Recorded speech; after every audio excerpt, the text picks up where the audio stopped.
皆さんこんにちは。生き物とものづくり系チャンネルの佐々木家の休日へようこそ。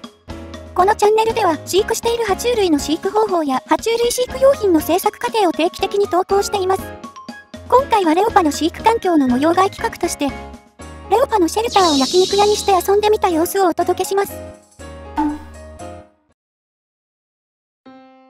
こちらが現在、レオパに使っている陶器シェルターです。シェルター上部に空間があり、ここに水を加えることでシェルター内部の湿度をコントロールできます。この方式、ほとんどのウェットシェルターではおなじみなのですが、1点難点があり、水替えをする際にシェルターごと持ち上げる必要があるため、内部の生態を驚かせてしまうことがあります。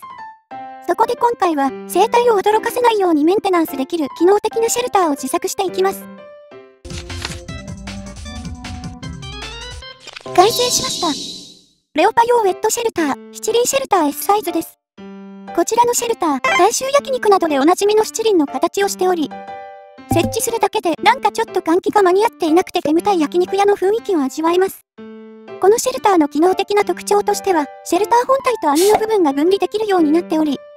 内部に素焼きの水入れを入れて水を溜めることでウェットシェルターにもなります。また、水替えの時はシェルターを動かさずに水入れだけを取り出すことができるため、シェルター内に生態がいても全く生態に触れることなくメンテナンスが完了します。しかも、水替え後に上部の網で蓋をしてしまえば生態が水入れに直接侵入できなくなるので、水入れの中にうんちをされて水を汚すリスクはぐっと低くなることでしょう。何かこれだけだと食欲をそそられないので、オプションとしてカルビ肉を用意しました。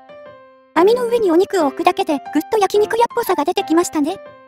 別オプションでスター太郎版のカルビ肉も作ってみました。色が鮮やかすぎる気がしますが、脂身マシマシなところはうまく再現できたと思います。早速レオパの飼育環境に設置してみましょう。どうやら自宅がいきなり焼肉屋になったことで戸惑っているようで、何か言いたげにこちらに迫ってきます。しばらく待っていたら七輪の送風口にゆっくり入っていきました。火は再現していないので中で焼けることはないですが、ちょっとシュールですね。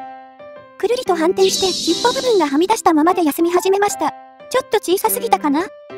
一旦様子見してみましょう。水入れに水を補充して蓋を閉めます。翌日に様子を見たところ、シェルター内ではなく上部の網で焼かれていました。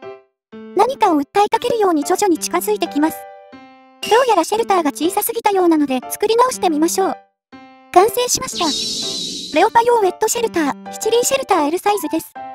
前回のシェルターより二回りほど大きくしました。直径 15cm ぐらいあります。S サイズのシェルターと入れ替えて様子を見てみます。こう見ると結構でかいですね。翌日に見るとまた焼かれに行ってました。なんでや。推測するに、シェルター上部とアクリルケージの天井の隙間がちょうど良い居心地なのと、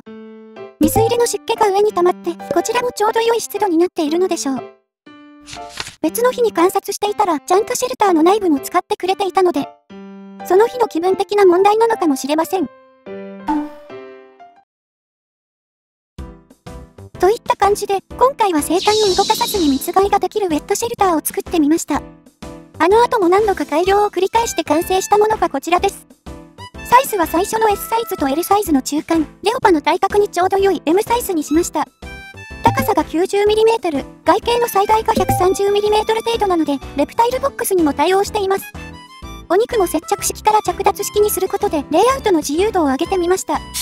ちなみに、この改良版のシェルターは当チャンネルの通販サイトにも並べていますので、気になる方は動画概要欄からショップを覗いてみてください。最後まで見てくれてありがとうございます。皆さんのいいねやコメントが毎回制作の励みになっています。また、このチャンネルは爬虫類飼育初心者向けの飼育方法や飼育に役立つアイデア用品の制作過程を発信しています。まだチャンネル登録していない人は、この機会にぜひフォローお願いします。それでは、また次の動画でお会いしましょう。バイバイ。